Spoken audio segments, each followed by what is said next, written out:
And welcome back to Reactioncast. It's your host Jesus, aka Tyrant Dominus, here to give you another movie review. This time around, we're going to be talking about the latest Marvel movie, The Marvels.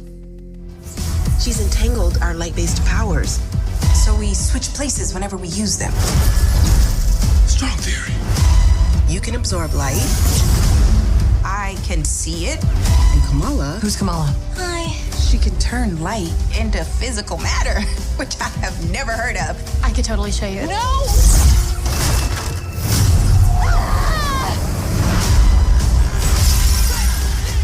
So I will be putting out my review also for Ms. Marvel, kind of the introduction to one of the other leads in this film next week, to kind of culminate what my full thoughts on it. But I watched it. I watched that film.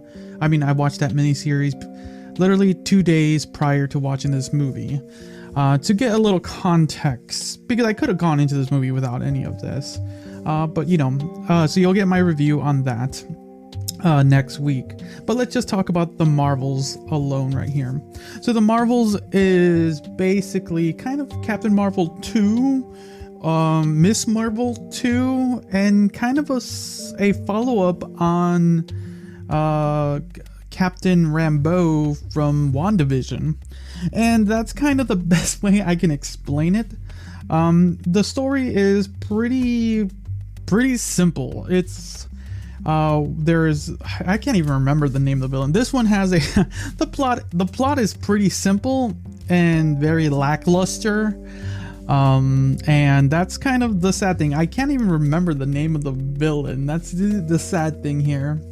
Like that, I think that's one of the issues that Marvel has, is poor villains. And I really don't remember the name of the villain. What's the name of the villain here? There. Dar-Ben? I think that's the name of the... Yeah, Dar-Ben. Yeah. I had to look it up. And they're bent in a plot to like restore their planet to supremacy ever since Captain Marvel did some shit to their planet, and it's all from like kind of the consequences of what Captain Marvel did back in her first film and all the things from there. And there's a lot to this, and a lot to the fun plot point, that the gimmick of the movie is that Captain Marvel, Captain Rambeau, and Kamala Khan like bouncing between each other, teleporting basically with each other due to their light-based abilities.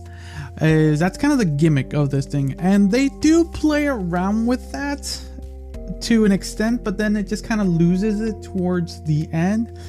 It's fun and gimmicky, and it's used for some levity here and there and some plot development, but it's very short-lived and doesn't really fully utilize itself at the end. And then it just like, oh, it's gone now. Yeah. The interactions with all the characters though, definitely Kamala Khan. I guess it's gonna be hard to pronounce her name. I'm gonna fudge it up here.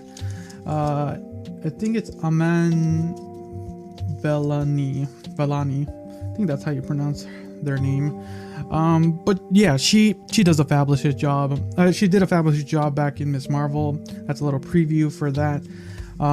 But she does another fantastic job here as Ms. Marvel, and reprising the role of Brie Larson as Captain Marvel. And oh my god, I'm gonna believe it's Teyona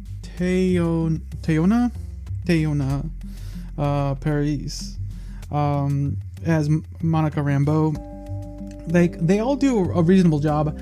I think the writing for it just made it just underwhelming for like Brie Larson, for Captain Marvel and Rambeau.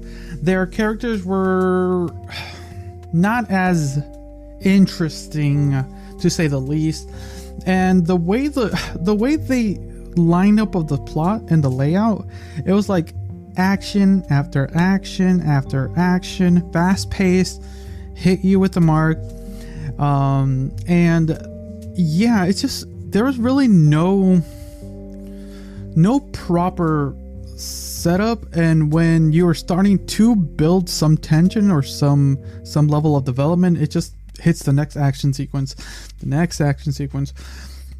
I'm not going to deny the action sequences were enjoyable to watch, but it's just like, really, like I was going into this film after watching Miss Marvel to get a little glimpse. And that's the other thing, it's this movie, if I did not watch the prior show or shows, at least to get a little context of some of the other characters were, like, for the most part we know who Captain Marvel is, but if you didn't know, watch WandaVision to see who Monica Rambeau was, or Miss Marvel to see who Kamala Khan was, you'd get a little bit in the show, in the film. You get a little bit of a context, but I think you get a greater understanding of them if you like watched the miniseries and the television series beforehand, and you grew to enjoy the characters.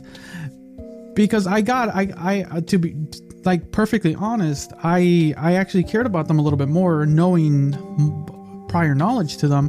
If I didn't, they just would have been like, okay, that's cool. And the context they gave context to some of their things. They did some interesting sequences, but it just, like I said, it just never really fully developed properly, and it just was a bit of a disappointment, to say the least. It's not that bad of a film. Will I go see it again in cinema? I don't think so.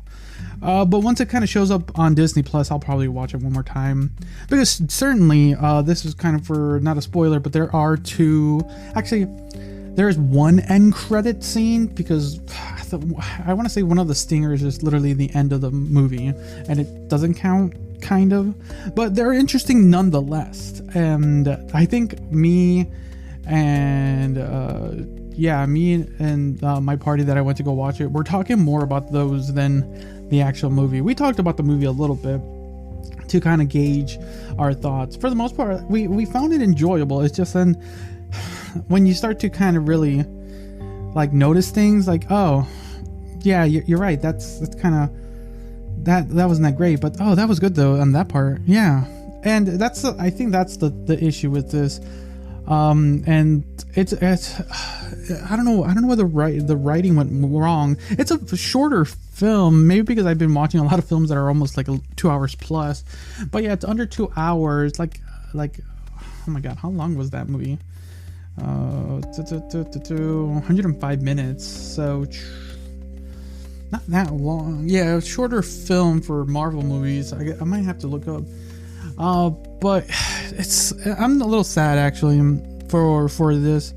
Marvel movies for the most part have not been as intriguing in the last couple like lineup since the next phase, as far as just enjoyment.